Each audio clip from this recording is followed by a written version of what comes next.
तो आज हम oogenesis पढ़ेंगे, और oogenesis पढ़ने से पहले मैं आपको स्ट्रक्चर ऑफ फॉलिकल बताऊंगा, ठीक है, कि फॉलिकल का स्ट्रक्चर आपके कैसे दिखता है। ओके, तो अब आप ध्यान से देखिए, मैंने आपको जब ओवरी पढ़ाया था तो ओवरी को मैंने आपको बताया था कि ओवरी बनी है किससे, आपके फॉलिकल से।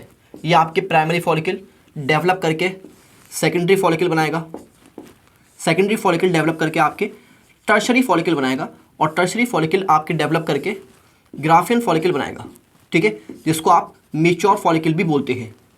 ओके, और फॉलिकल के बाहर जो स्पेस है इसको आप क्या बोलते हैं, स्ट्रोमा बोलते हैं। तो मैंने आपको बताया था कि ओवरी मिलके बनी है किससे, फॉलिकल प्लस स्ट्रोमा, ठीक है। तो ये फॉलिकल्स है और इसके बाहर की जो स्पेस है इसको आप क्या बोलते हैं, स्ट्रोमा बोलते हैं, ठीक है। तो जो बाहर की जो टिश्यू है उसको आप क्या बोलते हैं, स्ट्रोमल टिश्यू या स्ट्रोमा। अब आप ध्यान से देखिए यहाँ पर, तो अब हम इन्हीं फॉलिकल्स का स्ट्रक्चर पढ़ेंगे। तो आप हेडिंग डाल दीजिए structure of follicle, structure of follicle. इन्हीं फॉलिकल्स का डिटेल में स्ट्रक्चर पढ़ेंगे। ओके, अब मैंने आपको बताया कि फीटल ओवरी, फीटल ओवरी का मतलब है कि अभी लड़की पैदा नहीं हुई है, अभी वो फीटस है, मदर के यूट्रस के अंदर है, तो उसकी जो ओवरी है उसको आप क्या बोलेंगे, फीटल ओवरी, ठीक है। तो जो फीटस की ओवरीज हैं उसको आप क्या बोलेंगे, फीटल ओवरी, ठीक है। अब फीटल ओवरी के अंदर आपको कुछ सेल बनते हुए दिखाई देते हैं, ठीक है। तो जैसे मैंने आपको दिखाया यहाँ पे, ये मान लीजिए ये क्या है, आपके फीटल ओवरी है, मतलब ये वो ओवरी है जो फीटस की है। तो लड़की के पैदा होने से पहले, लड़की के पैदा होने से पहले जब वो फीटस है तो उसकी ओवरी में आपको कुछ सेल देखने को मिलेंगे, और इन सेल्स को आप क्या बोलते हैं, इन सेल्स को आप बोलते हैं ऊगोनियम या ऊगोनिया, ठीक है। तो ऊगोनियम आपके प्लूरल है, और ऊगोनियम एक सिंगल सेल को बोलेंगे, और ऊगोनियम ये सारी सेल को, ठीक है।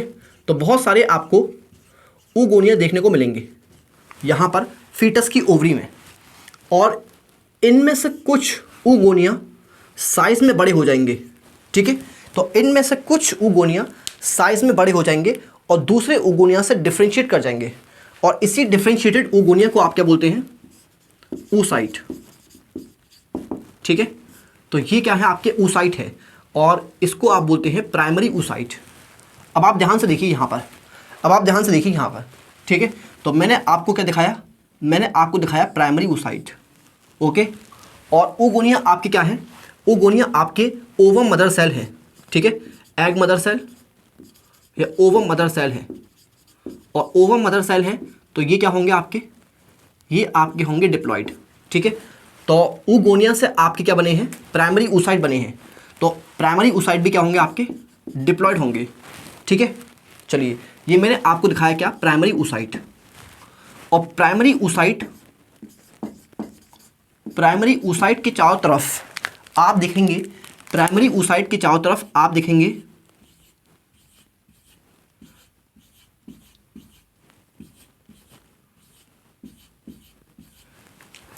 देखेंगे कि इन सेल्स की लेयर आ जाएगी, और ये जो सेल्स हैं इनको आप क्या बोलते हैं, ग्रेनुलोसा सेल बोलते हैं, ठीक है।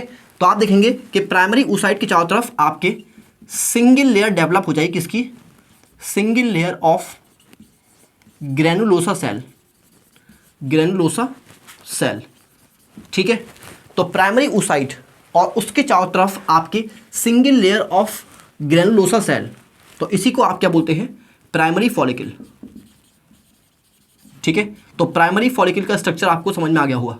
तो प्राइमरी फॉलिकल का स्ट्रक्चर क्या है, प्राइमरी oocyte और उसके चारों तरफ आपके क्या, single layer of granulosa cells, इसी को आप क्या बोलते हैं, प्राइमरी फॉलिकल्स, ठीक है।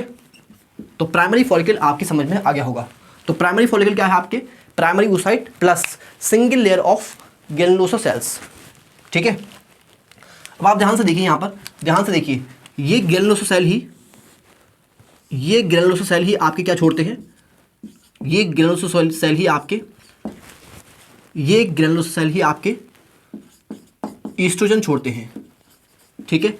तो ये जो ग्रेनुलोसा सेल हैं यही आपके ईस्ट्रोजन छोड़ते हैं, ओके। अब आप ध्यान से देखिए,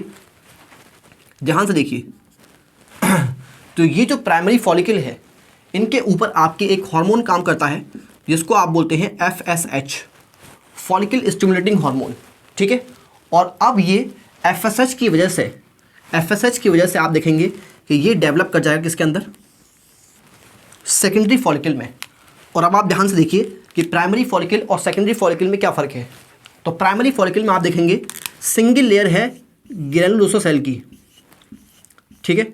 तो ग्रैनुलोसा सेल की आपके सिंगल लेयर है प्राइमरी फॉलिकल में, लेकिन सेकेंडरी फॉलिकल में आप देखेंगे कि यहाँ पर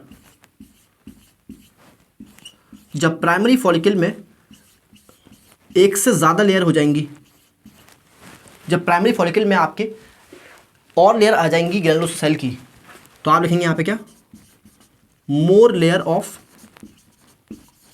ग्रैनुलोसा सेल, यानी कि ग्रैनुलोसा सेल की अब मल्टी लेयर हो गई, ठीक है। तो प्राइमरी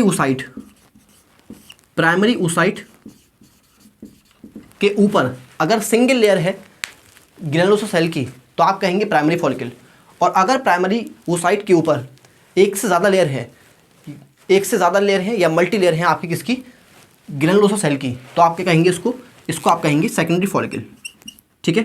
तो इसको आप कहेंगे सेकेंडरी फॉलिकल। और आप देखेंगे कि ये जो आपके ग्रैनुलोसा सेल हैं ये अपने चारों तरफ एक लेयर को डेवलप कर लेंगे, और इस लेयर को आप क्या बोलते हैं, थीका लेयर, ठीक है। तो ये आपके थीका है। तो प्राइमरी फॉलिकल और सेकेंडरी फॉलिकल में क्या फ़र्क है, तो आप देखेंगे प्राइमरी फॉलिकल में आपके प्राइमरी ऊसाइट की चारों तरफ क्या है, single layer of granulosa cell है, ठीक है। और यहाँ सेकेंडरी फॉलिकल में आप देखेंगे कि प्राइमरी ऊसाइट की चारों तरफ multi layer of granulosa cell है, ठीक है। और यहाँ पे आपके थीका लेयर भी देखने को मिलती है आपको, ओके।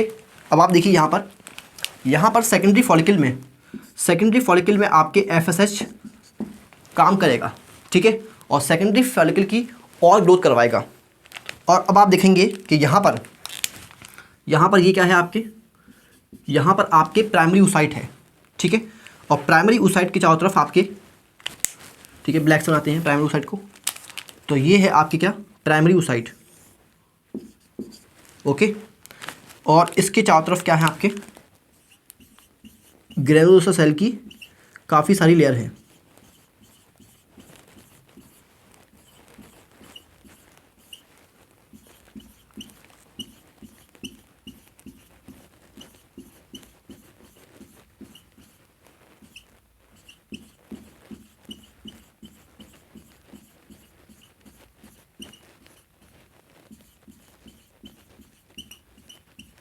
ठीक है। तो अब ध्यान से देखिए आप,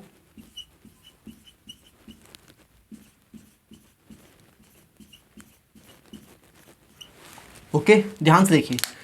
तो अब आप देखेंगे कि यहाँ पर ग्रैनुलोसा सेल के बीच में आपको एक कैविटी दिखाई देगी, और ये आपकी ये जो कैविटी है ये आपके फ्लूइड फिल्ड कैविटी होती है, ठीक है। तो ये क्या है आपके फ्लूइड फिल्ड कैविटी। तो जब आप देखेंगे सेकेंडरी फॉलिकल में फ्लूइड फिल्ड कैविटी डेवलप हो जाएगी, और इस फ्लूइड फिल्ड कैविटी को आप क्या बोलते हैं, फ्लूइड फिल्ड कैविटी। और इस फ्लूइड फिल्ड कैविटी को आप क्या बोलते हैं, एंट्रम, ठीक है। क्या बोलते हैं आपके, एंट्रम। तो ये जो फ्लूइड फिल्ड कैविटी है जिसको आप क्या बोलते हैं, एंट्रम, ये आपके सेकेंडरी फॉलिकल में जब ये फ्लूइड फिल्ड कैविटी डेवलप हो जाएगी तो इसको आप क्या बोलेंगे, इसको आप बोलेंगे टर्शरी फॉलिकल, ठीक है। और आप देखेंगे टर्शरी फॉलिकल में ये जो थीका लेयर है, ये थीका लेयर भी आपके डिफ्रेंशिएट कर जाएगी दो लेयर के अंदर, ठीक है। और अब आप इसको क्या बोलेंगे, तो ये दो लेयर के अंदर डिफ्रेंशिएट कर जाएगी, और बाहर वाली लेयर को आप क्या बोलेंगे,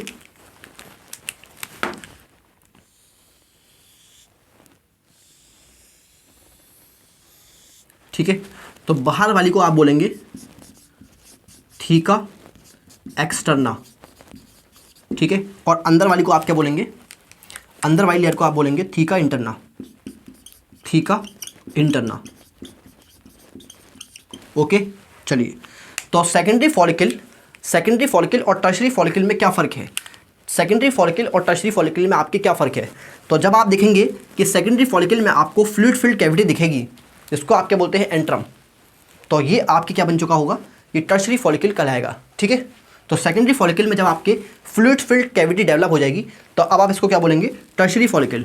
और थीका भी आपके डिफ्रेंशिएट कर जाएगा 2 लेयर के अंदर, और थीका जो बाहर का जो थीका है उसको आपके बोलेंगे थीका एक्सटर्ना, और जो अंदर का थीका है उसको आपके बोलेंगे थीका इंटरना। ओके, और यहाँ पर जो प्राइमरी ऊसाइट है, जो प्राइमरी ऊसाइट है सेकेंडरी फॉलिकल के अंदर, ठीक है, तो आप देखेंगे कि ये जो प्राइमरी ऊसाइट है ये आपके डिवाइड कर जाएगा। ठीक है, तो ये आप देखेंगे ये मियोसिस 1 से डिवाइड कर जाएगा और क्या बनाएगा, आपके सेकेंडरी ऊसाइट, सेकेंडरी ऊसाइट और आपके फर्स्ट पोलर बॉडी। इनके बारे में हम बाद में बात करेंगे, बस आप ध्यान से देखिए कि टर्शरी फॉलिकल के अंदर जो प्राइमरी ऊसाइट है ये आपकी डिवाइड कर जाएगा मियोसिस 1 से और क्या बनाएगा, आपके सेकेंडरी ऊसाइट। तो अब आप कहेंगे कि टर्शरी फॉलिकल के अंदर शुरुआत में क्या होता है, प्राइमरी ऊसाइट, और बाद में वो डेवलप कर जाएगा किसके अंदर, सेकेंडरी ऊसाइट के अंदर। ठीक है, तो इसका मतलब ये है कि टर्शरी फॉलिकल में आपके दोनों ऊसाइट देखने को मिलेंगे आपको। शुरुआत में मिलेगा आपको प्राइमरी ऊसाइट और फिर बाद में वो डेवलप कर जाएगा किसके अंदर, सेकेंडरी ऊसाइट के अंदर। ओके और ये फर्स्ट पोलर बॉडी जो है ये आपके डाई हो जाएगी, मर जाएगी, डिजेनरेट हो जाएगी। ठीक है, चलिए अब आप देखिए कि ये टर्शरी फॉलिकल ग्राफियन फॉलिकल में डेवलप करेगा, और आप देखेंगे मैं इसको यहाँ से मिटाऊंगा। ठीक है, तो मुझे थोड़ी सी जगह चाहिए तो मुझे इसको मिटाना पड़ेगा। तो ये जो टर्शरी फॉलिकल है आपके, आप देखेंगे ध्यान से कि यहाँ पर, ठीक है, चलो उसको यहाँ बनाते हैं। तो आप देखेंगे टर्शरी फॉलिकल पे आपके क्या काम करेगा, आपके FSH। ठीक है, तो FSH की वजह से इसकी और ग्रोथ होगी। और अब आप देखेंगे यहाँ पर आप देखेंगे ध्यान से कि ये अब क्या है, सेकेंडरी ऊसाइट है। प्राइमरी ऊसाइट अब क्या बन चुका है, सेकेंडरी ऊसाइट बन चुका है। ठीक है, तो यहाँ पर जब ये प्राइमरी ऊसाइट होगा तो आपके लिखेंगे 2N, और जब ये सेकेंडरी ऊसाइट होगा तो आपके लिखेंगे यहाँ पे N। ओके, तो अब ये है क्या, N, क्योंकि यहाँ पे मियोसिस हो चुका है और मियोसिस 1 से आपके क्रोमोसोम नंबर हाफ हो जाते हैं। तो मैंने लिखा आपके यहाँ पे सेकेंडरी ऊसाइट, और सेकेंडरी ऊसाइट अब आप देखेंगे कि सेकेंडरी ऊसाइट अपने चारों तरफ एक ग्लाइकोप्रोटीन की लेयर बना लेगा। ठीक है, तो ये जो सेकेंडरी ऊसाइट है अपने चारों तरफ एक ग्लाइकोप्रोटीन की लेयर डेवलप कर लेगा, और इस ग्लाइकोप्रोटीन की लेयर को आप क्या बोलते हैं, इस ग्लाइकोप्रोटीन की लेयर को आप बोलते हैं ज़ूना पेलोसिटा। ठीक है, तो आप लिखेंगे यहाँ पे क्या कि सेकेंडरी ऊसाइट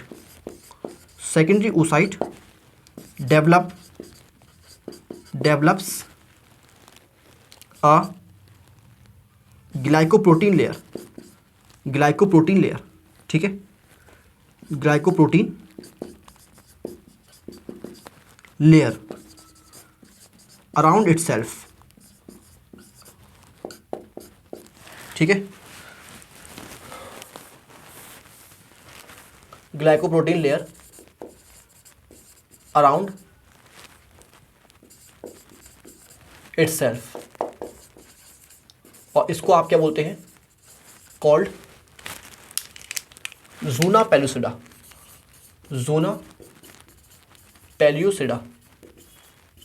ठीक है, ओके, तो आपने देखा कि सेकेंडरी ऊसाइट ने अपने चारों तरफ एक ग्लाइकोप्रोटीन की लेयर डेवलप कर ली, और इसको आपने क्या कहा, ज़ूना पेल्यूसिडा। ओके, और आप देखेंगे इसके चारों तरफ क्या है, ये है आपके ग्रैनुलोसा सेल की लेयर। ठीक है, तो ये है आपके ग्रैनुलोसा सेल की लेयर।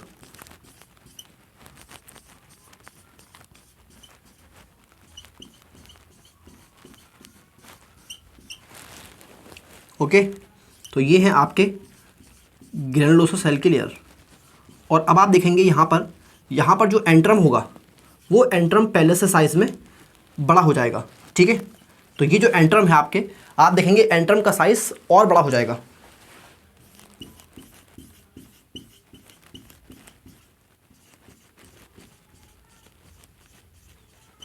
ओके, तो आप लिखेंगे यहाँ पे क्या, वेल डेवलप्ड एंट्रम। ठीक है, तो साइज इसका बड़ा हो जाएगा, साइज इंक्रीज। ओके, तो ये जो फ्लूइड फिल्ड कैविटी है इसको आप एंट्रम बोलते हैं। आप देखेंगे ग्राफिन फॉलिकल के अंदर इसका साइज और बड़ा हो जाएगा, और थीका आपके वही रहेगा, थीका एक्सटर्ना और थीका इंटरना।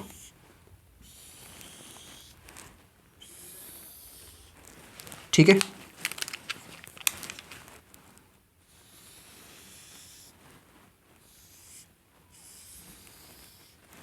तो ये है आपके थीका एक्सटर्ना और ये है आपके थीका इंटरना।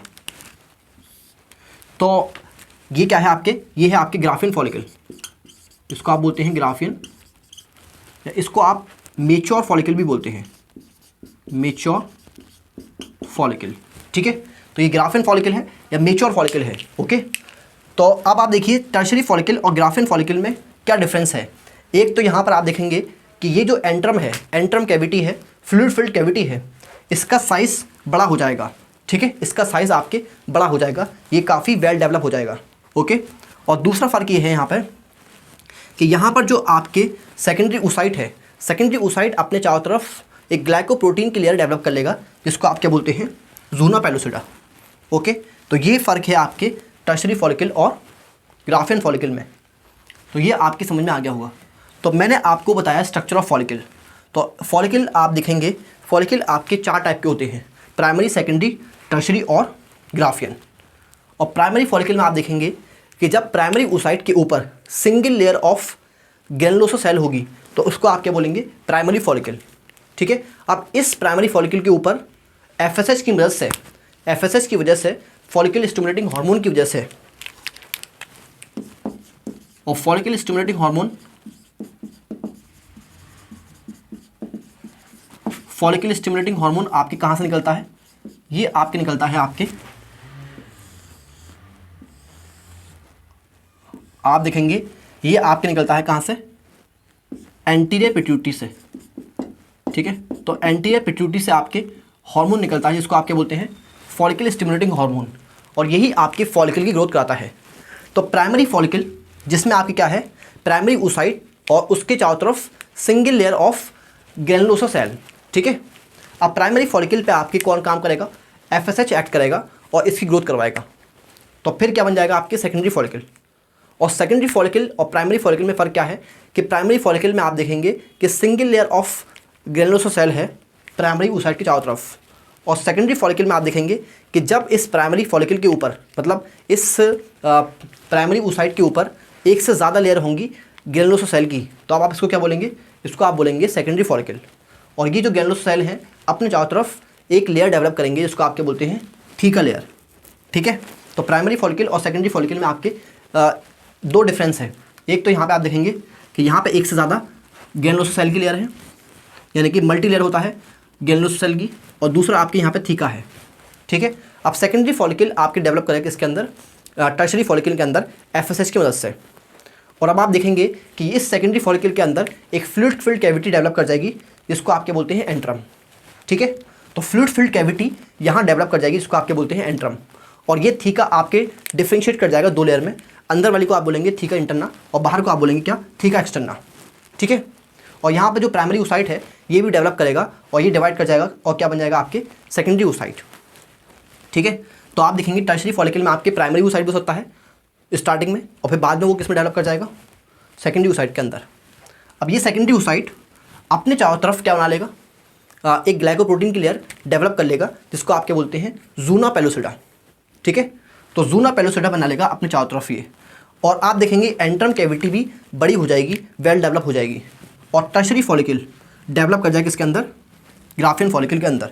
तो टर्शरी फॉलिकल और ग्राफिन फॉलिकल में बस इतना फ़र्क है कि एंट्रम कैविटी बड़ी है ग्राफिन फॉलिकल में, और यहाँ पर ज़ूना पेलोसिडा की लेयर है सेकेंडरी ओसाइट के चारों तरफ। ठीक है, तो ये आपके समझ में आ गया होगा। और ये जो जितनी भी डेवलपमेंट हो रहा है, जितनी भी ग्रोथ हो रही है फॉलिकल की, ये किसकी मदद से हो रही है, आपके एफएसएच यानी कि फॉलिकल स्टिमुलेटिंग हार्मोन, जो कि आपके कहाँ से निकलता है, एंटीरियर पिट्यूटरी से निकलता है। ठीक है, तो ये आपके समझ में आ गया होगा, ये आपके समझ में आ गया होगा। तो आप इसको लिख लीजिए, और इसके बाद हम बात करेंगे oogenesis की। ओके, तो अब बात करेंगे आपके oogenesis की। तो आप हेडिंग डालिए यहाँ पर oogenesis, oogenesis। ओके, तो जैसे हमने स्पर्मेटोजेनेसिस पढ़ा था, स्पर्मेटोजेनेसिस में आपके स्पर्मेटोगोनिया से स्पर्म बनते हैं, ऐसे ही oogenesis में आप देखेंगे oogoनियम से आपके क्या बनते हैं, एग बनता है या ओवम बनता है। ठीक है, तो इसको आप लिखिए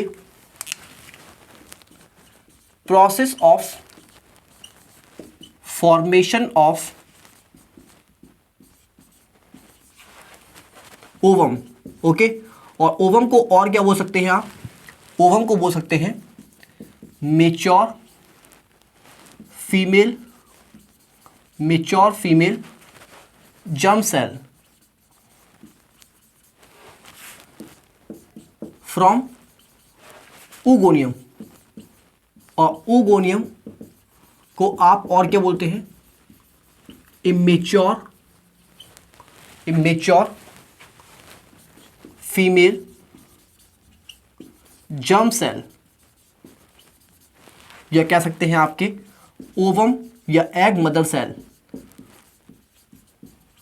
ठीक है, तो सिंपली आपके oogenesis क्या है, सिंपली आपके oogenesis क्या है कि oogoनियम से आपके ओवम का बनना, oogoनियम से आपके ओवम का बनना। ठीक है, और oogoनियम को आप क्या बोलते हैं, इमेच्योर फीमेल जर्म सेल या ओवम मदर सेल, और ओवम को आप क्या बोलते हैं, ओवम को आप बोल सकते हैं मेच्योर फीमेल जर्म सेल।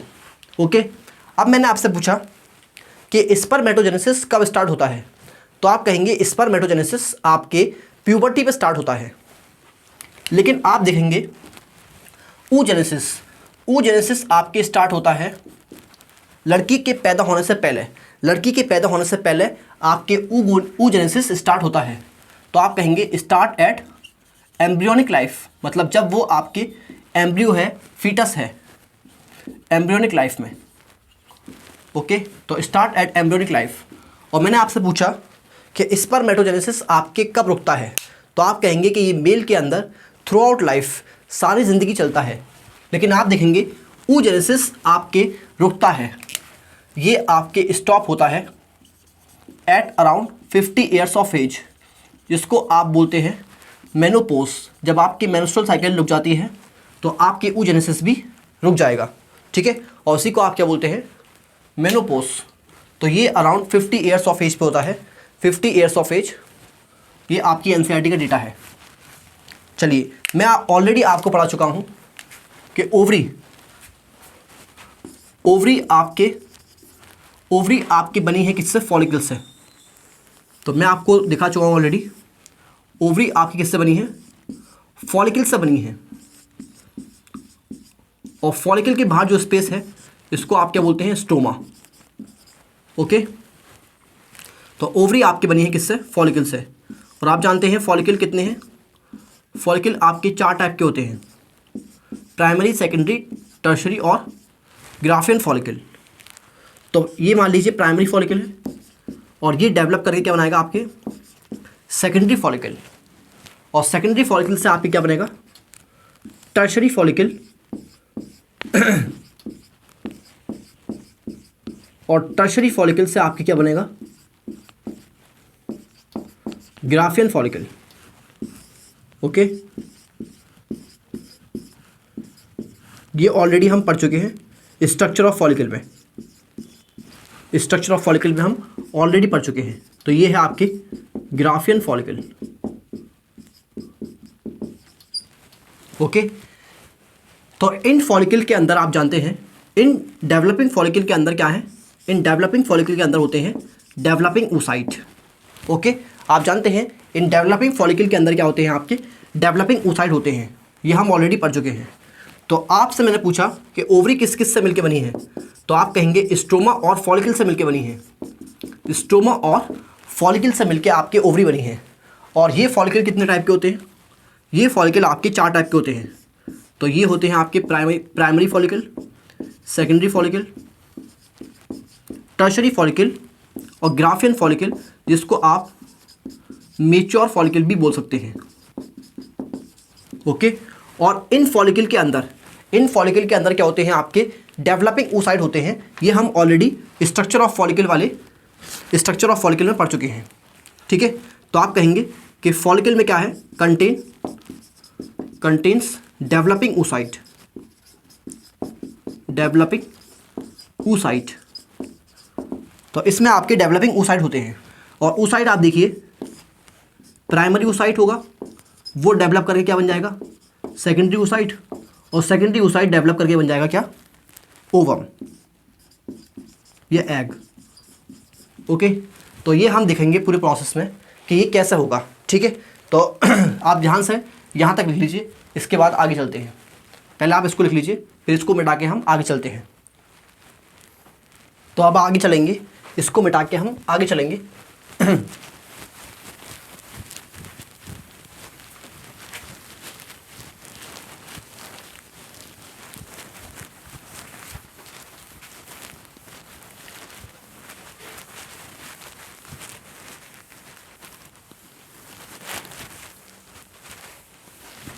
तो अब आप यहाँ पर लिखिए, यहाँ पर आप लिखिए टाइम पीरियड। टाइम पीरियड मतलब लड़की की लाइफ में आपकी कौन कौन से टाइम पर क्या क्या इवेंट्स होने हैं oogenesis के। ओके, और यहाँ लिखिए आप oocyte, डेवलपिंग oocyte लिखिए, बल्कि developing oocyte। Okay, developing oocyte।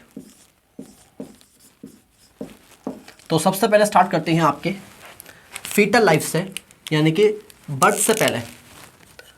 Fetal life में, फीटल लाइफ या कह सकते हैं आप बिफोर बर्थ। तो लड़की पैदा होने से पहले जब वो आपके फीटस है, माँ के यूट्रस के अंदर है, तब उसकी ओवरी में क्या होगा। तो आप देखेंगे कि उसकी ओवरी में अप्रॉक्सीमेटली 2 मिलियन, किताब में लिखा है कपिल ऑफ बिलियन, तो कपिल का मतलब है आपके 2 मिलियन oogonia, या जिसको आप बोलते हैं क्या, इमेच्योर फीमेल जर्म सेल आपके बनते हैं। ठीक है, हर एक ओवरी में। तो आप लिखेंगे कि हर एक ओवरी में आपके कितने बनते हैं, कपिल ऑफ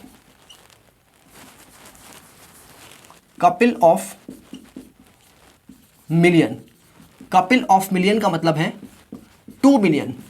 तो 2 मिलियन oogonia बनते हैं आपके हर एक ओवरी में। तो Kapil of million, 2 billion oogonia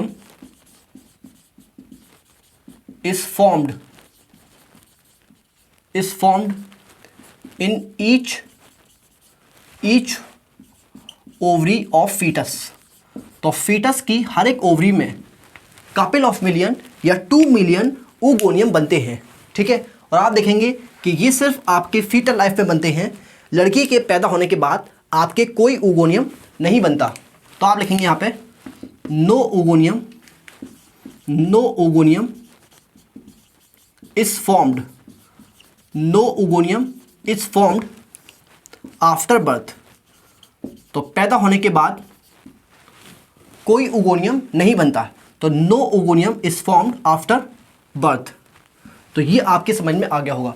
तो मैंने आपको बताया कि फीटल लाइफ में आपके लड़की के पैदा होने से पहले जब वो आपके फीटस है, मदर के यूट्रस के अंदर है, तब उसकी फीटल ओवरी में आप देखेंगे कपिल ऑफ मिलियन या 2 मिलियन oogonia बनेंगे।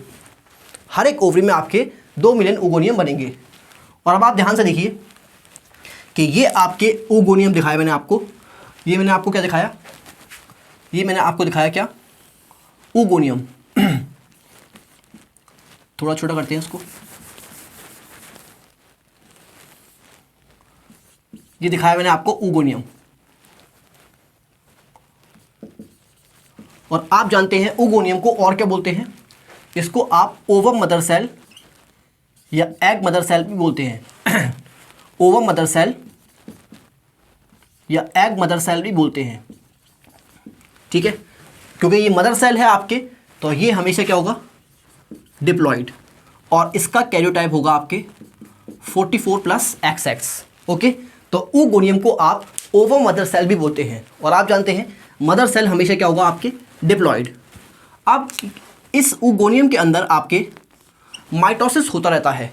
और माइटोसिस क्यों होता है इसमें, तो माइटोसिस आप देखेंगे कि oogonia के अंदर माइटोसिस होगा इसके नंबर को बढ़ाने के लिए, oogonia के नंबर को बढ़ाने के लिए और नंबर को मेंटेन रखने के लिए।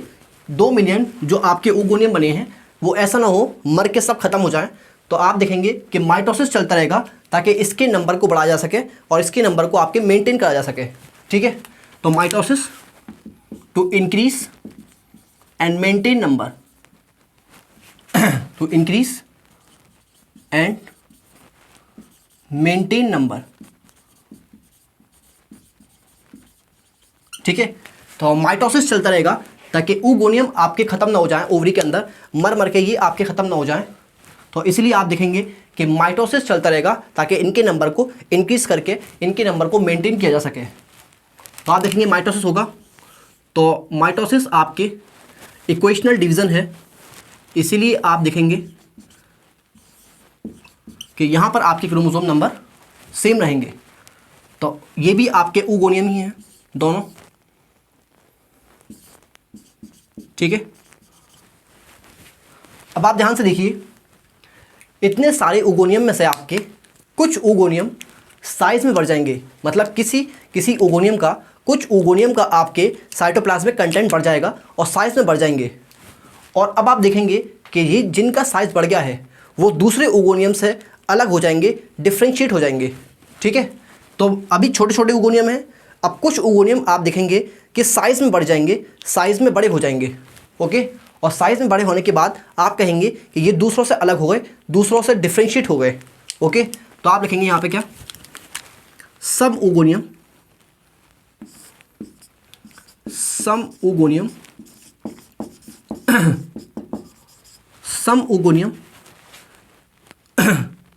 इंक्रीज इन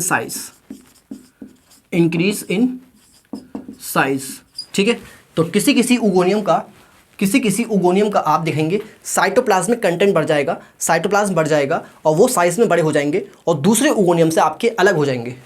तो सम oogonia इंक्रीज इन साइज यानी कि साइटोप्लाज्मिक कंटेंट बढ़ जाएगा, इंक्रीज।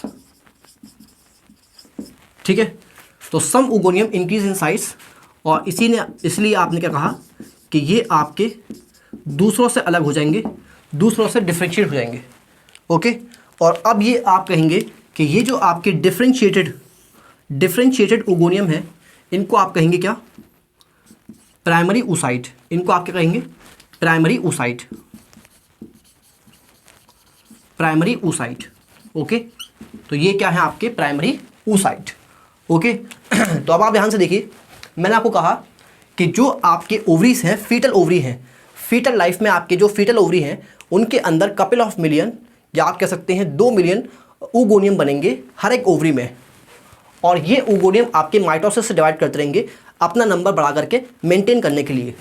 ओके, और कुछ oogonia अपना साइज बढ़ाएंगे, अपना साइटोप्लाज्मिक कंटेंट बढ़ाएंगे और दूसरों से अलग हो जाएंगे, और जो आपके डिफ्रेंशिएट हो गए, अलग जो हुए आपके oogonia, उन oogonia को आप क्या बोलेंगे, प्राइमरी oocyte।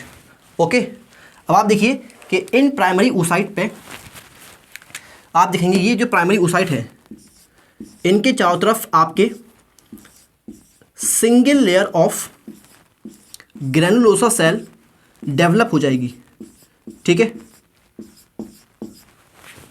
ओके, तो आप कहेंगे क्या, primary oocyte surrounded by single layer of granulosa cell. और आप ऑलरेडी पढ़ चुके हैं कि primary oocyte surrounded by single layer of granulosa cell, इसको आप क्या बोलते हैं, प्राइमरी फॉलिकल। ठीक है, तो आप देखेंगे ये क्या है, ये है primary oocyte in primary follicle. तो प्राइमरी फॉलिकल के अंदर ये आपने देखा क्या, प्राइमरी oocyte है। ओके, ये प्राइमरी फॉलिकल के अंदर क्या है, आपके प्राइमरी oocyte है। ओके, चलिए ये आपने देख लिया। अब आप देखेंगे कि ये जो आपके प्राइमरी oocyte है, ये आपके मियोसिस स्टार्ट करेगा, ये आपकी मियोसिस फर्स्ट डिवीज़न स्टार्ट करेगा। ओके, तो आप लिखेंगे यहाँ पे कि primary oocyte undergoes meiosis first. Okay, तो मियोसिस फर्स्ट डिवीज़न स्टार्ट करेगा आपके, और आप देखेंगे कि ये जो आपके प्राइमरी oocyte है, ये आपके मियोसिस फर्स्ट डिवीज़न आपके कंप्लीट नहीं कर पाएगा और ये अरेस्ट हो जाएगा, रुक जाएगा आपके किस स्टेज पे, प्रोफेज 1 पे। प्रोफेज 1 के आपके डिप्लोटीन पे ही आपके ये रुक जाता है। तो आप कहेंगे क्या कि गेट टेम्पोररीली, ठीक है, परमानेंटली नहीं, टेम्पोररीली अरेस्टेड का मतलब है स्टॉप, अरेस्टेड एट प्रोफेज 1। तो मियोसिस 1 के आपके प्रोफेज 1 पे ही आपके ये रुक जाएगा, प्रोफेज 1 पे ही आपके ये अरेस्ट हो जाएगा। ओके, ये कंप्लीट नहीं कर पाएगा मियोसिस 1। तो अब आप देखेंगे कि ये जो आपके प्राइमरी oocyte है, प्राइमरी फॉलिकल के अंदर जो प्राइमरी oocyte है, ये आपके कैसा oocyte है, ये आपके अरेस्टेड oocyte है। तो आप कहेंगे क्या, ये है आपके प्राइमरी oocyte और किस पे अरेस्टेड है, ये प्रोफेज 1 पे, मेटाफेज 1 के प्रोफेज 1 पे अरेस्टेड है इन प्राइमरी फॉलिकल। ओके, तो यहां तक आपने देख लिया। ओके, ये जो आपके प्राइमरी oocyte है ये आपके अरेस्टेड है किस पे, प्रोफेज 1 के, मियोसिस 1 के प्रोफेज 1 में, और ये किसके अंदर है, अभी प्राइमरी फॉलिकल के अंदर है। ओके, और अब आप देखेंगे कि यहाँ पर क्या होगा, इसके बाद यहाँ पर आपकी लड़की पैदा हो जाएगी, गर्ल बॉर्न। ठीक है, तो मैंने आपको बता दिया कि जो लड़की पैदा होती है, तो लड़की जो पैदा होती है तब उसकी ओवरी में आप देखेंगे कि क्या होते हैं, उसकी ओवरी में आपके प्राइमरी फॉलिकल होते हैं। और प्राइमरी फॉलिकल किस स्टेज पे होते हैं, प्राइमरी फॉलिकल के अंदर जो प्राइमरी oocyte है वो आपके प्रोफेज 1 ऑफ मियोसिस 1 के प्रोफेज 1 पे अरेस्टेड स्टेट में होते हैं। ओके, तो ये आपके समझ में आ गया होगा।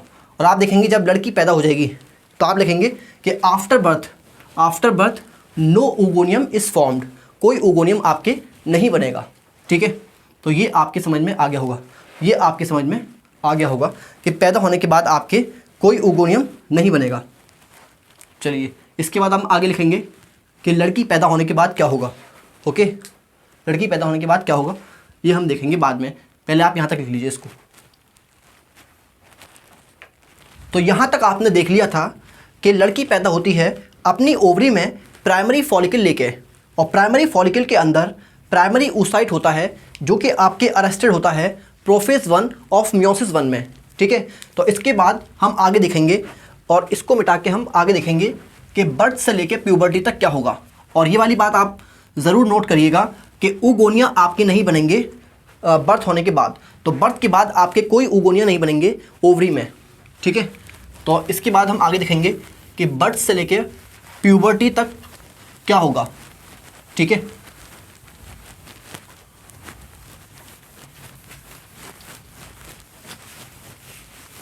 तो हम देखेंगे आप कि बर्थ से प्यूबर्टी तक आपके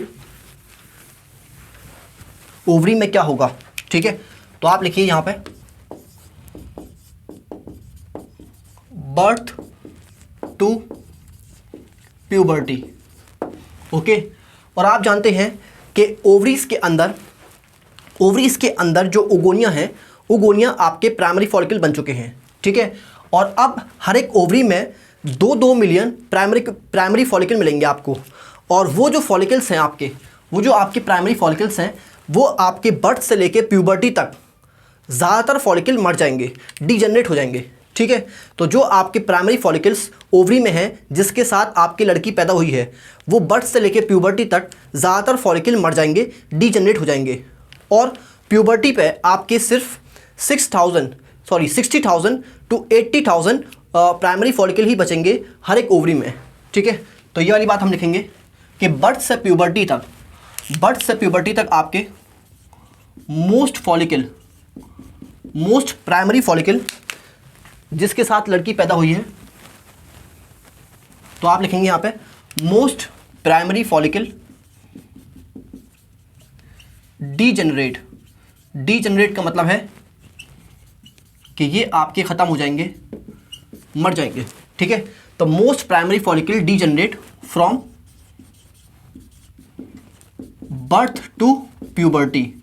ओके, तो बर्थ टू प्यूबर्टी क्या होगा, बर्थ टू प्यूबर्टी क्या होगा, आपके ज़्यादातर फॉलिकल जिसके साथ आपकी लड़की पैदा हुई है वो फॉलिकल आपके मर जाएंगे, ठीक है। और आप लिखेंगे यहाँ पे एट प्यूबर्टी,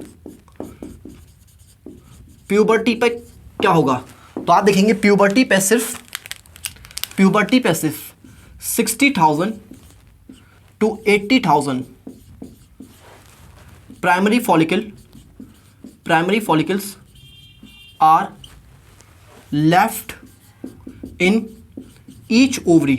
तो हर एक ओवरी में जहां पर आपके 2-2 मिलियन प्राइमरी फॉलिकल थे, ठीक है, जो ऊगोनिया से बने थे, अब वो सिर्फ कितने बचेंगे, आपके 60,000 से 80,000 प्राइमरी फॉलिकल बचेंगे प्यूबर्टी पे, क्योंकि बर्थ से लेकर प्यूबर्टी तक ज़्यादातर फॉलिकल डीजेनरेट कर जाएंगे, मर जाएंगे। और आपके हर एक ओवरी में प्यूबर्टी पे 60,000 से 80,000 प्राइमरी फॉलिकल ही बचेंगे, ठीक है। अब देखिए प्यूबर्टी पे क्या होगा, ठीक है, प्यूबर्टी से मेनोपॉज तक क्या होगा, ठीक है, जब तक कि आपके मेंस्ट्रुअल साइकिल रुक नहीं जाती, तो प्यूबर्टी से मेनोपॉज। अब आप देखिए कि लड़की के फॉलिकल में सिर्फ 60,000 से 80,000 प्राइमरी फॉलिकल बचे हैं, ठीक है। और हम जानते हैं कि प्राइमरी फॉलिकल के अंदर प्राइमरी oocyte है, प्राइमरी फॉलिकल के अंदर प्राइमरी oocyte है जिसके साथ लड़की पैदा हुई थी, ठीक है। और अभी बर्थ से लेकर प्यूबर्टी तक ये अरेस्टेड ही रहेगा, ये प्राइमरी oocyte अरेस्टेड रहेगा किसमें, प्रोफेज 1 ऑफ मियोसिस 1, ठीक है। तो बर्थ से लेकर प्यूबर्टी तक ये प्राइमरी oocyte अरेस्टेड रहेगा प्रोफेज 1 ऑफ मियोसिस 1 में, ठीक है। और ये है आपके प्राइमरी फॉलिकल, तो प्राइमरी oocyte है आपके प्राइमरी फॉलिकल में। और अब आप देखिए कि क्या होगा, तो आप देखेंगे प्यूबर्टी पे हाइपोथैलेमस से आपके एक हार्मोन निकलेगा जिसको आप बोलते हैं GnRH, और GnRH की फुल फॉर्म आप जानते हैं गोनाडोट्रोपिन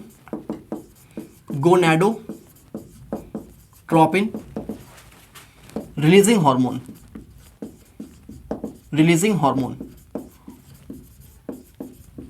ठीक है। तो गोनाडोट्रोपिन रिलीजिंग हार्मोन आपके हाइपोथैलेमस से निकलेगा, कब, प्यूबर्टी पे, ठीक है, प्यूबर्टी पे निकलना स्टार्ट होगा। और ये गोनाडोट्रोपिन रिलीजिंग हार्मोन जाएगा और एक्ट करेगा किस पे, ये एक्ट करेगा आपके एंटीरियर पिट्यूटरी पे, ठीक है। तो एंटीरियर पिट्यूटरी पे ये आपकी जाकर के एक्ट करेगा और एंटीरियर पिट्यूटरी से ये निकलवाएगा आपके गोनाडोट्रोपिन्स, ठीक है। और आप जानते हैं ह्यूमंस के अंदर 2 गोनाडोट्रोपिन्स होते हैं, एक होता है आपके LH और एक होता है आपके FSH, ठीक है। तो यहाँ पे मैंने GN का मतलब क्या है, यहाँ पे गोनाडोट्रोपिन, और आप देखेंगे कि FSH का मतलब क्या है, फॉलिकल स्टिमुलेटिंग हार्मोन, ओके। और LH का मतलब क्या है, ल्यूटिनाइजिंग हार्मोन,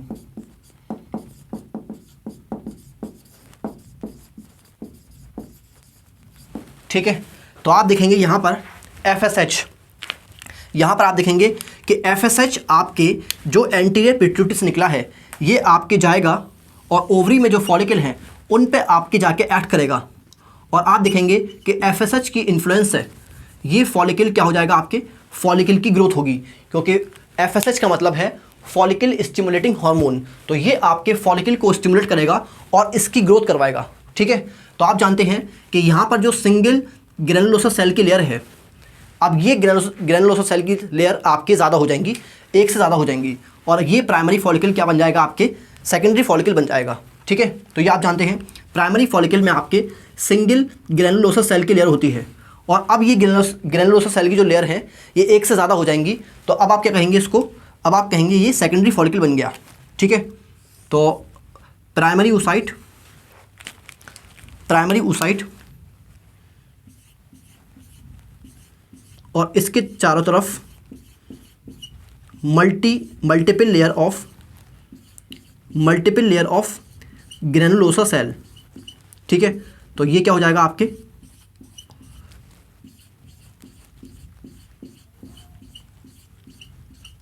ये हो जाएगा आपके सेकेंडरी फॉलिकल, ठीक है।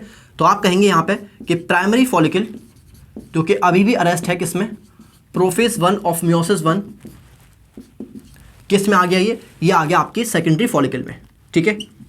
तो प्राइमरी फॉलिकल की ग्रोथ किसने करवाई, एफएसएच ने करवाई, और ये प्राइमरी फॉलिकल अब क्या बन गया, सेकेंडरी फॉलिकल बन गया। और आप जानते हैं सेकेंडरी फॉलिकल में आपके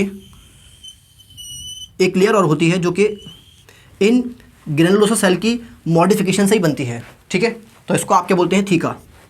तो ये थीका आपके ग्रेनुलोसा सेल की मॉडिफिकेशन से ही बनती है, ठीक है। और अब आप देखेंगे कि एफएसएच आपके, यही एफएसएच इस सेकेंडरी फॉलिकल की ग्रोथ करवाएगा, और ठीक है। तो प्राइमरी फॉलिकल से ये कन्वर्ट कर देगा, प्राइमरी फॉलिकल को ये कन्वर्ट कर देगा सेकेंडरी फॉलिकल में, और सेकेंडरी फॉलिकल को कन्वर्ट कर देगा आपके टर्शरी फॉलिकल में, ठीक है। तो ये हो जाएगा आपके टर्शरी फॉलिकल।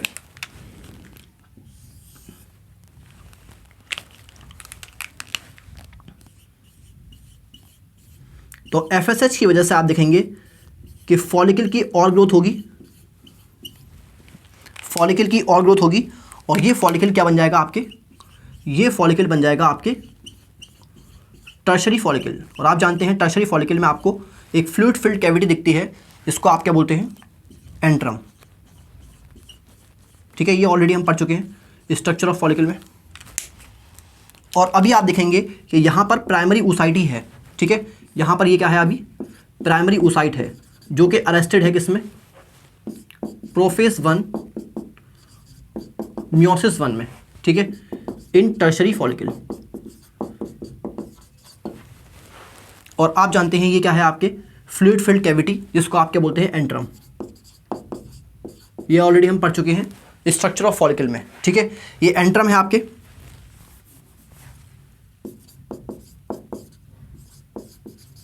और आप जानते हैं कि ये थीका लेयर भी आपके डिफ्रेंशिएट कर जाएगी, ये थीका लेयर भी आपके डिफ्रेंशिएट कर जाएगी आपके 2 लेयर में, और अंदर को आप बोलते हैं थीका इंटरना, और बाहर वाली को आप बोलते हैं थीका एक्सटर्ना, ठीक है। वो मैं लिख नहीं रहा हूँ क्योंकि मैं ऑलरेडी पढ़ा चुका हूँ आपको स्ट्रक्चर ऑफ फॉलिकल में, ओके।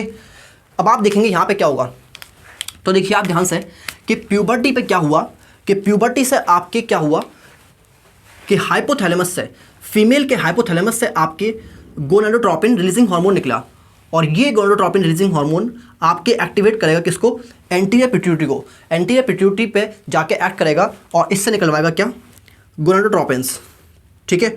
और आपकी बॉडी में 2 गोनाडोट्रोपिन्स होते हैं, एक है आपके एफएसएच फॉलिकल स्टिमुलेटिंग हार्मोन, और एक है आपके LH luteinizing hormone.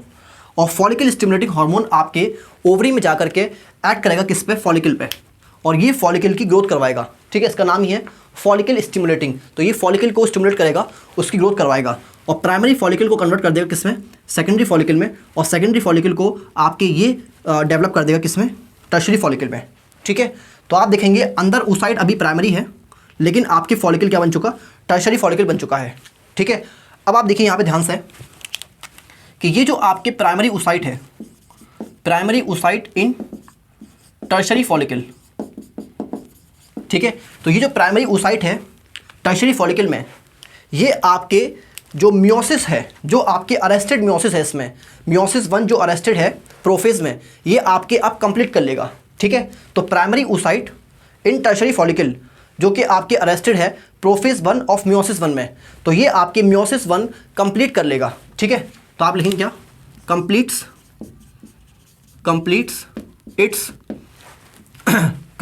It's meiosis 1,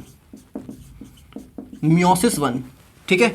और अब आप देखेंगे बनेगा क्या, तो जब ये आपके मियोसिस 1 कंप्लीट कर लेगा तो आप देखेंगे क्या बनेगा, तो आप देखेंगे यहाँ पे, आप देखेंगे यहाँ पे ध्यान से कि क्या बनेगा, तो आप देखेंगे कि यहाँ बनेगा आपके क्या, ये क्या होगा आपके मियोसिस 1, ठीक है। तो मियोसिस 1 क्या हो जाएगा आपके, कंप्लीट हो जाएगा, कंप्लीट, ओके।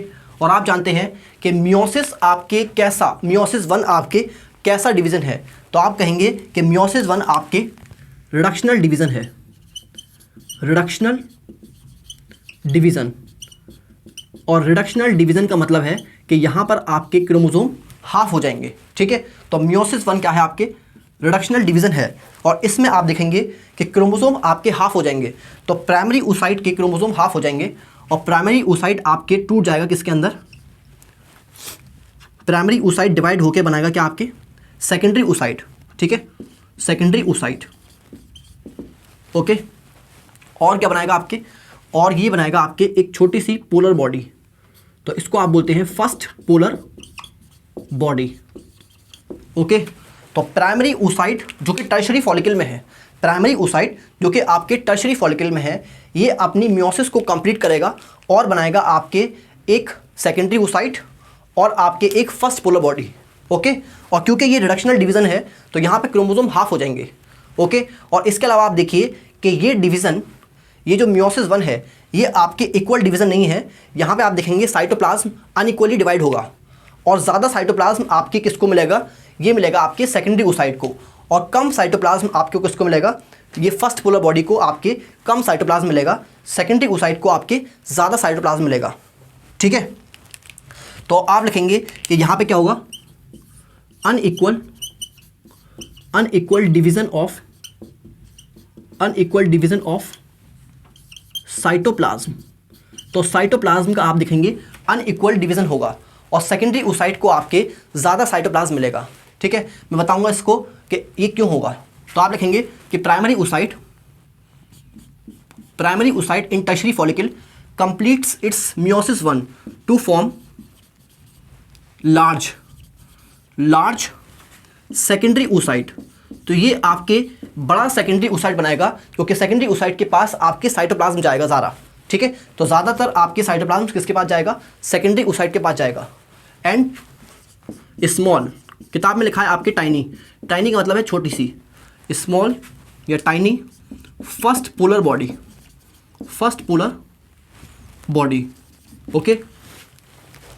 और आप देखेंगे यहाँ लिखेंगे आप सेकेंडरी oocyte रिटेन्स, ठीक है। तो मैंने आपसे पूछा कि प्राइमरी oocyte जब डिवाइड करेगा तो आपकी बनाएगा सेकेंडरी oocyte और फर्स्ट पोलर बॉडी।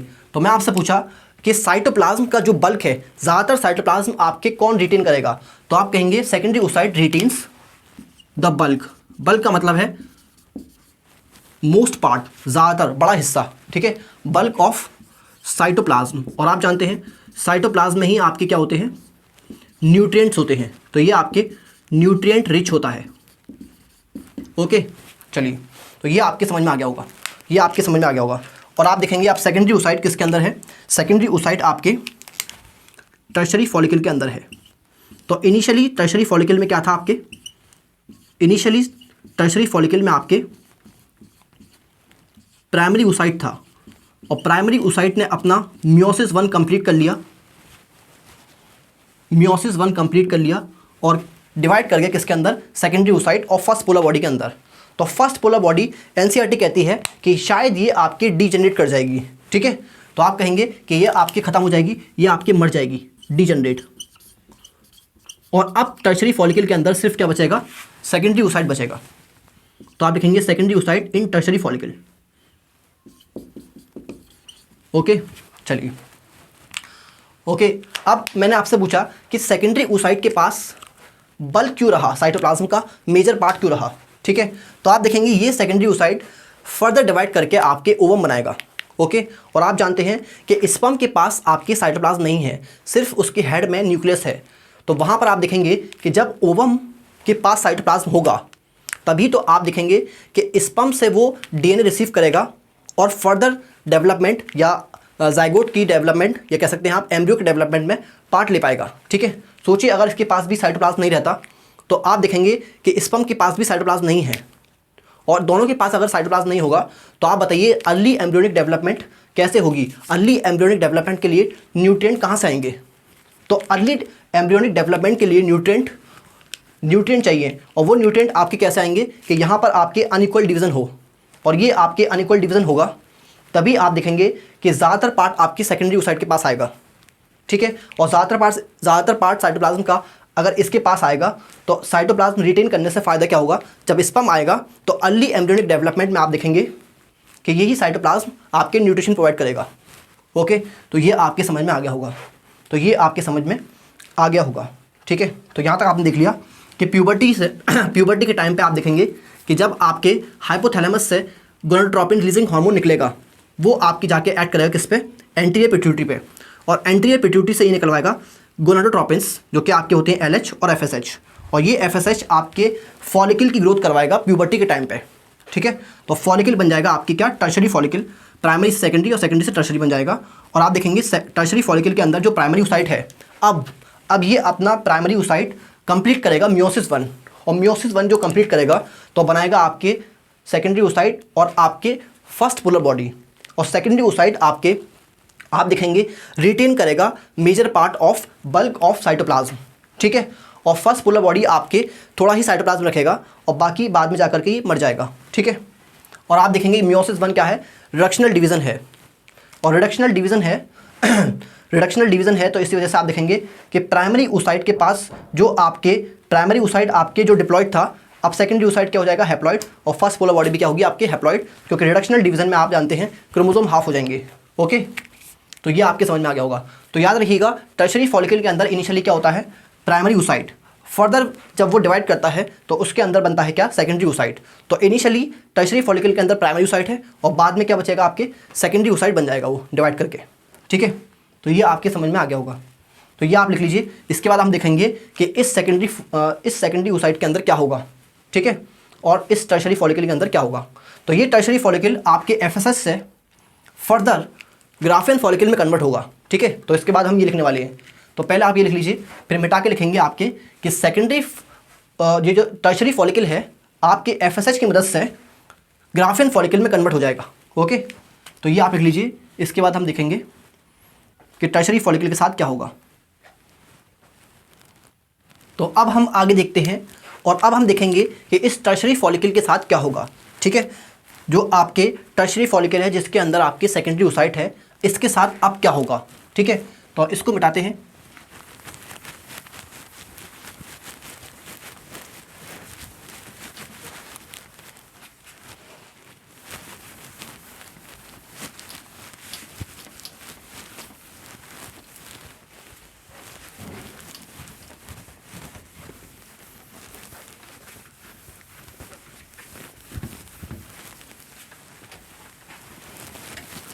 तो हमें फिर से ये लिखना है प्यूबर्टी टू मेनोपोज। ठीक है, तो आप ये लिखिए फिर से, प्यूबर्टी टू मेनोपोज। ठीक है, अभी ये चल रहा है। ओके, तो आपने देख लिया यहाँ पर कि यहाँ पर आपकी क्या था, सेकेंडरी ओसाइट था, और सेकेंडरी ओसाइट किसके अंदर था, सॉरी सेकेंडरी ओसाइट आपके क्या होगा, हैप्लॉइड होगा, और सेकेंडरी ओसाइट आपके किसके अंदर है,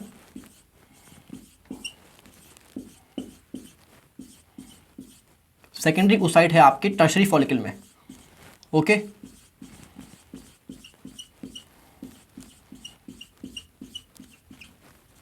ओके, और इसका कैरियोटाइप क्या है, 22+X, और ये आप देखेंगे सेकेंडरी ओसाइट इन टर्शरी फॉलिकल। ओके, और आप देखेंगे कि FSH की वजह से FSH इसकी क्या कर देगा, ग्रोथ कर देगा, और ये टर्शरी फॉलिकल आपके बन जाएगा क्या, ग्राफियन फॉलिकल।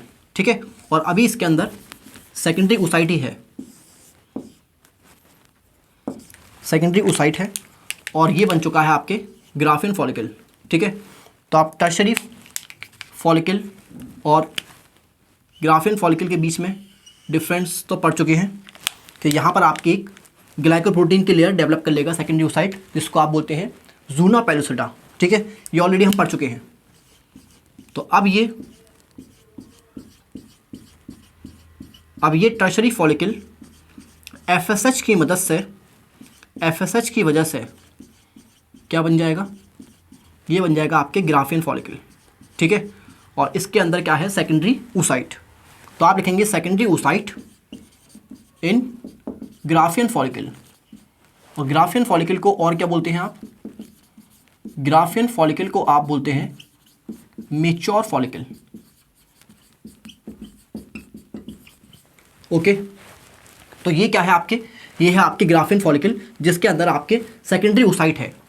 और अब आप देखेंगे कि यहाँ पर ये सेकेंडरी ओसाइट, ये जो सेकेंडरी ओसाइट है, ये सेकेंडरी ओसाइट आपके मियोसिस 2 में जाएगा। ठीक है, तो ये आपके स्टार्ट करेगा meiosis 2, undergoes meiosis 2 division start करेगा। लेकिन ये आपके मियोसिस 2 कंप्लीट नहीं कर पाएगा और अरेस्ट हो जाएगा किसमें, एंड गेट अरेस्टेड। अरेस्टेड का मतलब है आपके स्टॉप हो जाएगा, अरेस्टेड एट मेटाफेज 2। तो मेटाफेज 2 में आपके जाके ये अरेस्ट हो जाएगा। ठीक है, तो अब आप देखेंगे कि हमारे पास क्या है, हमारे पास है आपके सेकेंडरी ओसाइट ग्राफियन फॉलिकल के अंदर।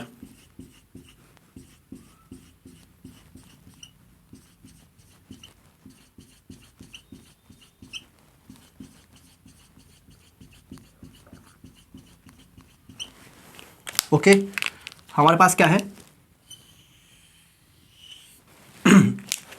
तो हमारे पास है आपके सेकेंडरी ओसाइट इन ग्राफियन फॉलिकल। लेकिन ये जो सेकेंडरी ओसाइट है, ये सेकेंडरी ओसाइट आपके अरेस्टेड है किसमें, मेटाफेज 2 ऑफ मियोसिस 2। ठीक है, तो मियोसिस 2 के मेटाफेज 2 में ये आपके अरेस्टेड है। तो सेकेंडरी ओसाइट इन ग्राफियन फॉलिकल। और अब इस स्टेज पे आप देखेंगे, कि अब किसका रोल आएगा, अब आएगा ल्यूटिनाइजिंग हार्मोन का रोल। और ये जो आपके ल्यूटिनाइजिंग हार्मोन है या LH है, तो ये LH आपके क्या करेगा, इस ग्राफियन फॉलिकल को रप्चर कर देगा, ब्रेक कर देगा। ठीक है, तो आप देखेंगे कि जब ये आपके ग्राफियन फॉलिकल टूट जाएगा, तो आपके अंदर से क्या निकलेगा, अंदर से निकलेगा आपके सेकेंडरी ओसाइट। ठीक है, तो ग्राफियन फॉलिकल जब आपकी रप्चर कर जाएगा तो अंदर से आपके क्या निकलेगा, सेकेंडरी ओसाइट निकलेगा। ठीक है, तो आप कहेंगे कि LH क्या करेगा, LH आपकी क्या करेगा, रप्चर ग्राफियन फॉलिकल। ये ग्राफियन फॉलिकल को आपके रप्चर कर देगा। और जब ग्राफियन फॉलिकल रप्चर हो जाएगा तो आप देखेंगे कि ओवरी से आपके क्या निकल के आएगा, सेकेंडरी ओसाइट निकल के आएगा। ठीक है, तो आप कहेंगे rupture of Graafian follicle and release of secondary oocyte, जो कि किताब में लिखा है आपके ओवम। असल में ये ओवम नहीं है, ये आपके सेकेंडरी ओसाइट होता है, लेकिन NCERT में ओवम लिखा है तो इसलिए मैंने लिख दिया। तो release of secondary oocyte ovum from ovary, और इसी प्रोसेस को आप क्या बोलते हैं, ओव्यूलेशन। ठीक है, तो अगर आपसे कोई पूछे कि ओव्यूलेशन आपके कौन सा हार्मोन कराता है, तो आप कहेंगे LH आपके ग्राफियन फॉलिकल को रप्चर कर देगा। और ग्राफियन फॉलिकल जब रप्चर हो जाएगा आपके, तो यहाँ से सेकेंडरी ओसाइट या ओवम, जैसे NCERT में लिखा है, तो सेकेंडरी ओसाइट और ओवम आपके निकल के आएगा कहाँ से, ग्राफियन फॉलिकल से, या कह लीजिए आपके ओवरी से बाहर आ जाएगा। ठीक है, तो ये हो जाएगा आपकी क्या, ओव्यूलेशन। ये क्या हो जाएगा आपके ओव्यूलेशन। ठीक है, तो मैं आपको दिखाऊं तो कुछ इस तरह से होगा ये। जैसे ये आपके मान लीजिए आपके ओवरी है, और ये आप देखेंगे कि आपके ये क्या है, ग्राफियन फॉलिकल। ठीक है, तो ग्राफियन फॉलिकल जब रप्चर करेगा आपके, तो यहाँ पे आपके सेकेंडरी ओसाइट बाहर आ जाएगा। और इसी प्रोसेस को आप क्या बोलते हैं, इसी प्रोसेस को आप बोलते हैं ओव्यूलेशन। ठीक है, तो रिलीज ऑफ सेकेंडरी ओसाइट या ovum from ovary is called ovulation. और आप देखेंगे यहाँ पे क्या बनेगा आपके, यहाँ पे एक सेकेंडरी ओसाइट और कुछ यहाँ पर इसके चारों तरफ ग्रेनुलोसा सेल बचेंगे। ठीक है, तो ये सेकेंडरी ओसाइट रिलीज हो जाएगा, और यहाँ पे क्या है, ये रिमेनिंग ग्रेनुलोसा सेल। और ये जो रिमेनिंग ग्रेनुलोसा सेल हैं, ये जो रिमेनिंग ग्रेनुलोसा सेल ये आपके मॉडिफाई कर जाएंगे, और ये बन जाएंगे आपके कोरोना रेडिएटा सेल में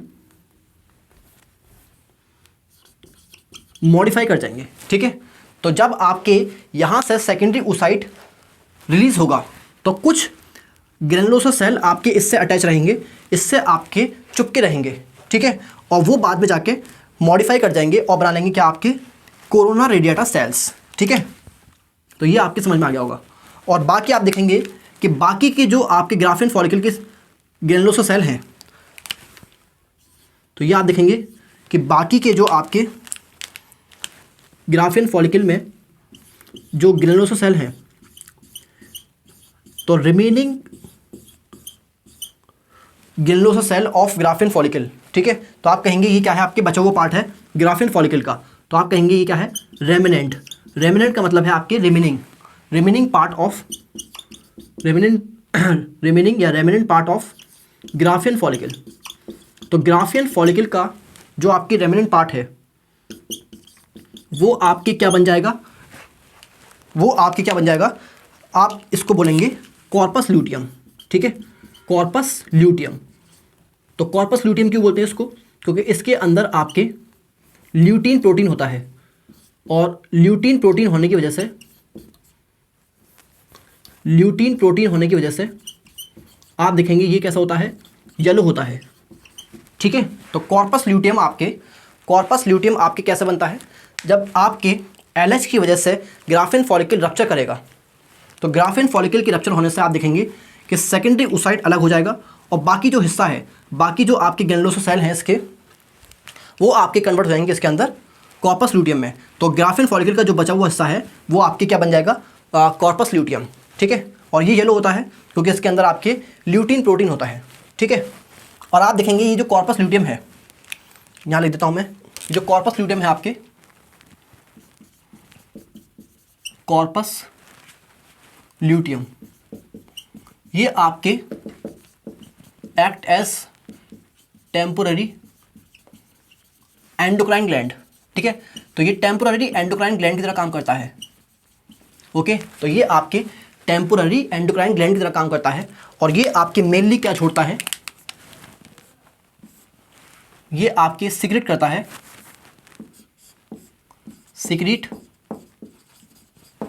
आप लिखेंगे मेनली प्रोजेस्टेरॉन, ठीक है। तो ये आपके मेनली प्रोजेस्टेरॉन रिलीज करता है, सीक्रेट करता है प्रोजेस्टेरॉन, और कुछ अमाउंट में आपके ये ईस्ट्रोजन भी सीक्रेट करता है, ठीक है। तो ये आपके समझ में आ गया होगा, ओके। याद रखिएगा कि आपके LH की वजह से जो आपके ग्राफिन फॉलिकल है वो रप्चर कर जाएगा, और ग्राफिन फॉलिकल में से आपके सेकेंडरी oocyte रिलीज हो जाएगा, और इसी प्रोसेस को आप क्या बोलते हैं, ओव्यूलेशन। और बचा हुआ पार्ट आपके ग्राफिन फॉलिकल का जो बचा हुआ पार्ट है आपके, वो कन्वर्ट हो जाएगा किसके अंदर, कॉर्पस ल्यूटियम के अंदर, ठीक है। और कॉर्पस ल्यूटियम क्योंकि इसके अंदर ल्यूटीन प्रोटीन है तो ये येलो होता है, ठीक है। और आप देखेंगे कि ये corpus luteum temporary endocrine gland की तरह काम करता है, ठीक है। टेम्पोररी मतलब आगे जाके ये मर जाएगा, परमानेंट नहीं रहेगा, ठीक है। तो ये आपके टेम्पोररी एंडोक्राइन ग्लैंड की तरह काम करेगा, और सीक्रेट करेगा आपके मेनली प्रोजेस्टेरॉन और कुछ अमाउंट में आपके प्रोजेस्टेरॉन, ठीक है। और बाकी जो ये जो ग्रेनुलोसा सेल हैं जो कि सेकेंडरी oocyte से अटैच हैं, ये आपके मॉडिफाई होकर क्या बना लेंगे, कोरोना रेडिएटा सेल, ठीक है। तो ये जो आपके रिमेनिंग ग्रेनुलोसा सेल हैं ये आपके मॉडिफाई होकर बनाएंगे क्या, कोरोना रेडिएटा सेल्स। तो ये आपके समझ में आ गया होगा, ठीक है। तो अभी आप देखेंगे कि मियोसिस 2 कंप्लीट नहीं हुआ है, मियोसिस 2 आपके कंप्लीट नहीं हुआ है, सेकेंडरी oocyte अभी अरेस्टेड है किसके अंदर, ये जो सेकेंडरी oocyte है ये आपके अरेस्टेड है किसके अंदर, मेटाफेज के अंदर, ठीक है। तो आप जो ओवल्यूशन के बाद जो सेकेंडरी oocyte बना है वो अभी अरेस्टेड है किसके अंदर, मेटाफेज 2 ऑफ मियोसिस 2, ठीक है। और ये आपके मियोसिस 2 कंप्लीट कब होगा, ये आपके फर्टिलाइजेशन के टाइम पे रिलीज होगा, ठीक है, सॉरी फर्टिलाइजेशन के टाइम पे कंप्लीट होगा। तो इसके बाद हम देखेंगे कि फर्टिलाइजेशन में क्या होगा, कि आपके ये जो आपके सेकेंडरी oocyte है ये अपना मियोसिस 2 कंप्लीट करेगा। तो इसके बाद हम वही लिखेंगे, आप पहले इसको लिख लीजिए, ठीक है। तो आपने ओवुलेशन तक देख लिया, जहां पर आपके ग्राफिन फॉलिकल LH की वजह से रप्चर कर जाएगा और अपने अंदर से निकाल देगा क्या, सेकेंडरी oocyte को, और बाकी रिमेनिंग पार्ट कन्वर्ट हो जाएगा किसके अंदर, कॉर्पस ल्यूटियम के अंदर, ठीक है।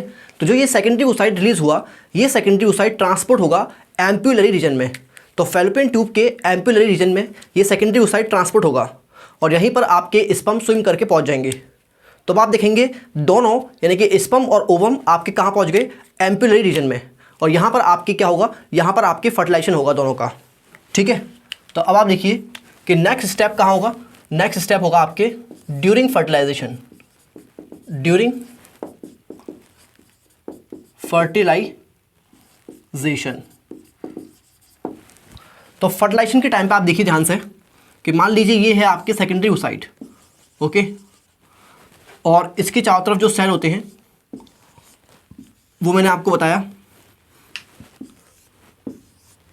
वो होते हैं आपके कोरोना रेडियाटा, ठीक है। और इसके चारों तरफ एक लेयर भी होती है जिसको आप क्या बोलते हैं, ज़ूना पेलुसिडा, ठीक है।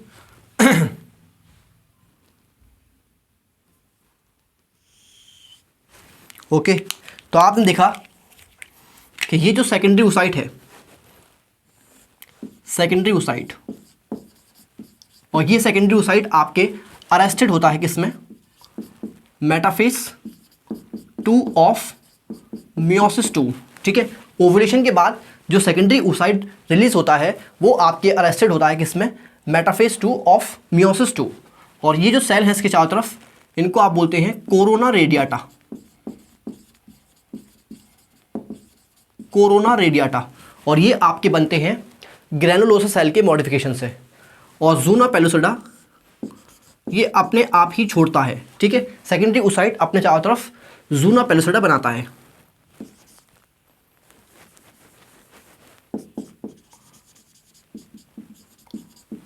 ओके, अब आप ध्यान से देखिए, यहाँ पे ध्यान से देखिए, ये क्या है, ये है आपके न्यूक्लियस ऑफ सेकेंडरी oocyte, ठीक है। अब आप ध्यान से देखिए, तो क्या होगा यहाँ पर, जब ये एम्पुलरी रीजन में होगा तो इसके अंदर आपके कौन एंटर करेगा, इसके अंदर एंटर कर जाएगा आपके स्पर्म, ठीक है। और आप जानते हैं ह्यूमन के केस में पूरा यानी कि होल स्पर्म, हेड, नेक और मिडिल पीस, टेल, ये पूरा का पूरा स्पर्म आपके एंटर करता है साइटोप्लाज्म ऑफ सेकेंडरी oocyte, ठीक है।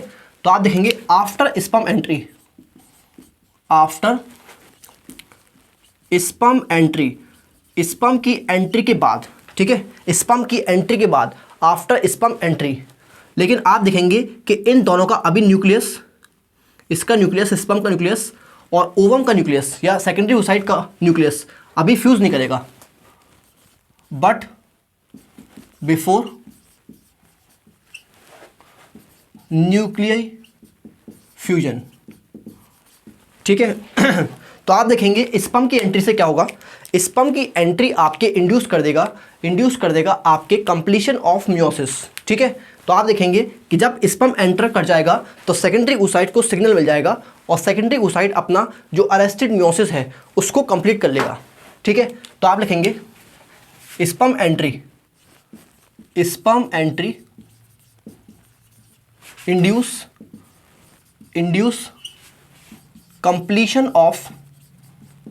completion of meiosis 2 in secondary oocyte, ठीक है।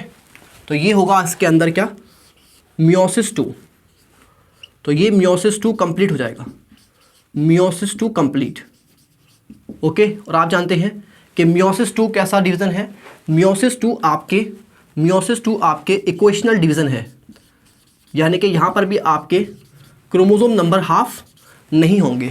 तो इसमें अगर आपके n क्रोमोसोम है, ठीक है, और इसका कैरियोटाइप होता है 22+X, तो आप देखेंगे जो दो सेल बनेंगे उनकी प्लॉइडी भी क्या होगी आपके n, और इसकी भी कितनी होगी आपके n, ओके। तो आप देखेंगे कि मियोसिस 2 क्या है, इक्वेशनल डिवीज़न है, और इक्वेशनल डिवीज़न में क्रोमोसोम नंबर हाफ नहीं होते, सेम रहते हैं, ठीक है। तो इसलिए इसमें अगर n क्रोमोसोम है तो इन दोनों में भी आपके n क्रोमोसोम होंगे। और आप देख पा रहे हैं यहाँ पर कि इसका कैरियोटाइप क्या है 22+X, तो इसका कैरियोटाइप भी कितना होगा 22+X, और इसका भी कितना होगा 22+X, ओके। और अब आप देखिए कि ये भी आपके अनइक्वल डिवीज़न है, यानी कि साइटोप्लाज्म का मेजर हिस्सा इस सेल को मिला है, और इस सेल को आप क्या बोलते हैं, ओवम या ऊटेड भी बोल सकते हैं आप इसको, ठीक है, ओवम या ऊटेड ओवम या आपके ऊटेड। तो ये आपके समझ में आ गया होगा। तो ये क्या है आपके ओवम या ऊटेड, ओके। और आप देखेंगे कि ये जो आपके छोटा सा सेल बना है जिसको आपके साइटोप्लाज्म का कम हिस्सा मिला है, तो आप इसको बोलते हैं टाइनी, क्योंकि ये छोटा है तो इसलिए आपके बोलेंगे इसको टाइनी या small second polar body, second polar body, okay, second polar body. तो यहाँ तक आपके समझ में आ गया होगा। तो सेकंड पोलर बॉडी बन जाएगी आपके। और ये डिवीज़न कैसा है आपके, अनइक्वल डिवीज़न है, अनइक्वल डिवीज़न ऑफ साइटोप्लाज्म, ठीक है, यहाँ तक आपके समझ में आ गया होगा। तो मैंने आपसे कहा कि लास्ट स्टेप मतलब कंप्लीशन ऑफ मियोसिस 2 कब होगा आपके, ड्यूरिंग फर्टिलाइजेशन। और ये कहाँ पर होगा आपके एम्पुला में, ओके। तो आप देखेंगे ड्यूरिंग फर्टिलाइजेशन क्या होगा, जब आपके स्पर्म एंटर कर जाएगा, जब आपके पूरा स्पर्म आपके एंटर कर जाएगा ओवम के अंदर, ठीक है, सेकेंडरी oocyte के अंदर। तो सेकेंडरी oocyte के अंदर जो मियोसिस अरेस्टेड था वो आपके स्टार्ट हो जाएगा और कंप्लीट हो जाएगा, ठीक है।